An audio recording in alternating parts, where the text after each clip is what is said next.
Nicolas Cage. What can be said that hasn't been said before? And if you've never seen a Nicolas Cage movie, well, highly recommend you go out and watch one now. And so today I'm going to be doing a double feature review. I just saw Renfield, but I also saw another movie recently that came out a while back called Mandy. And even though there are different movies, they're really very similar as well. Not just because it has Nicolas Cage, but there's a lot of things that it shares. And also, by the end of the review, I'm going to be talking about something that really surprised me whenever I compare Renfield versus Mandy.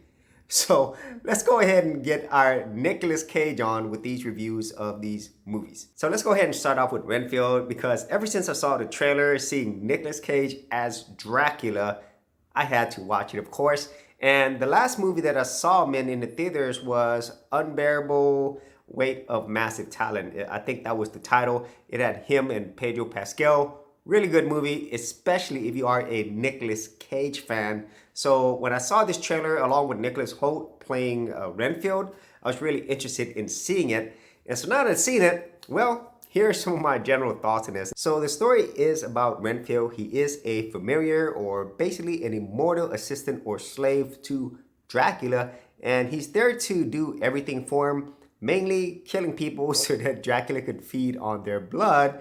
But now, after more than a few centuries and many different killings, he's now tired of this, and he feels that he's in a really bad toxic relationship that he needs to get out of, which is really funny because he is in a support program with other people going through toxic and abusive relationships as well. It's just that with Renfield, his is a little bit different.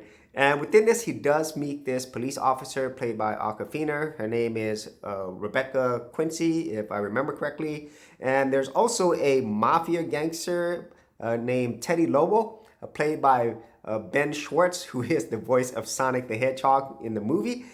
And yeah, so that's the overall general story. There's really not much more to that. There's also another part of the story, basically with Awkwafina's character and corrupt cops and the mafia, okay? But the main thing is about Dracula and Renfield. And so that's what we have in this movie. And that leads to the best part of the movie, in my opinion, are the two Nicolases, Nicolas Cage and Nicholas Hoult. I think they do a really great job. Of course, Nicolas Cage being Dracula is awesome. I mean, he plays Dracula in a way that I've never seen Dracula, and I never would have expected Dracula to be here.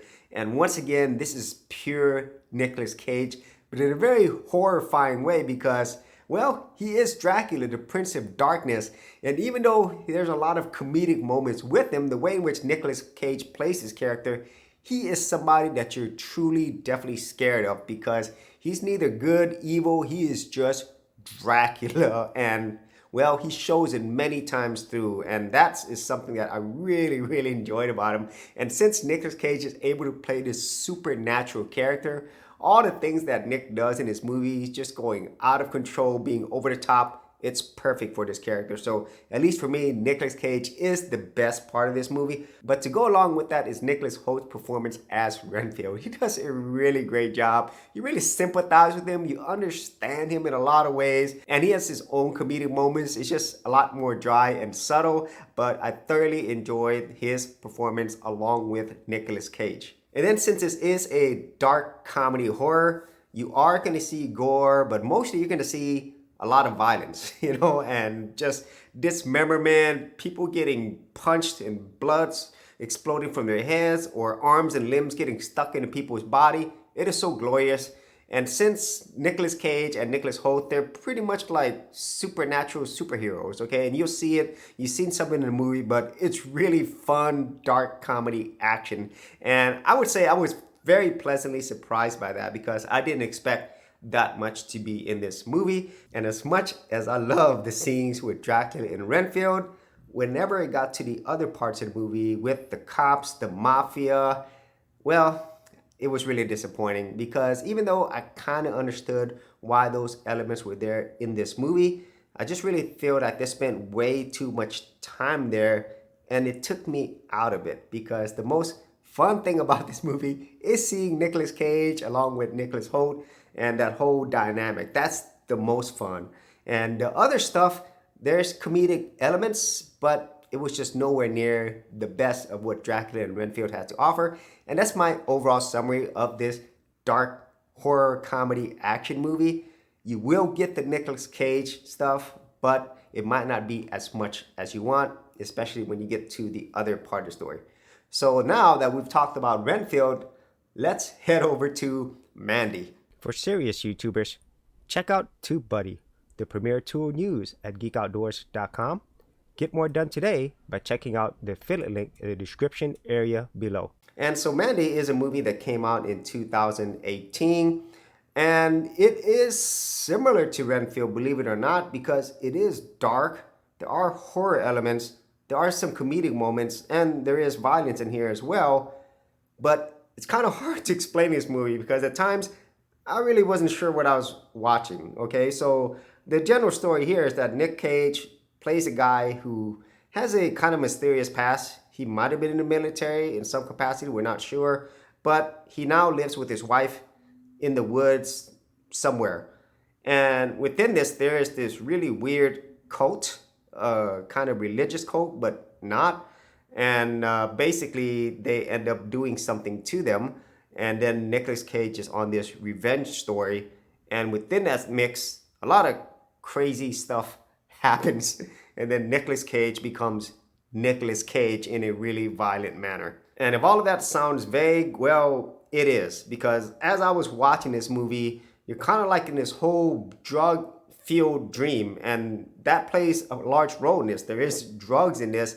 And then there's other elements that you're not really sure what you're watching. It's like Mad Max style type stuff, really dark and brooding, and it's out there, okay? But then you have these other crazy psychedelic elements where, well, it gets comedic because Nicolas Cage is in there and he's doing really bad things to really bad people. But then you see other elements where you're not even sure if this is real or not, okay? And there's so many themes or messages that you could glean from this movie. You know, things like revenge, loving relationships, power, religion, just psychedelics and drugs. All of those things are there. And at the same time, you know, you're not really sure what you're watching. At least I wasn't really sure. And by the end of the movie, the best part, just like with Renfield, is Nicolas Cage. But unlike Renfield, well, this one doesn't have a normal story as you would expect, and it doesn't really answer a lot of things or explain a lot of things. And so if you are into that, and mainly if you are into Nicolas Cage, then I do recommend you watch this because it is an experience. And as I stated earlier, it is similar to Renfield in the whole dark horror aspect and more comedy in Renfield than this one. And there's also one thing that really surprised me after seeing Renfield and Mandy. Renfield has more violence. And I couldn't believe that because Mandy is violent. There is a lot of violent scenes, but if I had to look at it objectively, there were way more people getting killed, dismembered, more blood everywhere in Renfield, but they do it in a way that is just really comedic and fun. Whereas in this one, some of it's comedic, but most of it's like gory, even though there's more gore in the other one. So I don't know how to explain it. Bottom line, check out Renfield. I think you will enjoy it. Check out Mandy. You enjoy it for different reasons. But the one thing that brings both of those things together is Nicolas Cage. So that is my review today. If you had any thoughts on either of these movies or any other Nicolas Cage movies you enjoyed, be sure to leave it in the comments area below. And if you did want to see more of my action, sci-fi, fantasy film reviews, I do have playlists for that. I'll leave in the description area below or up here.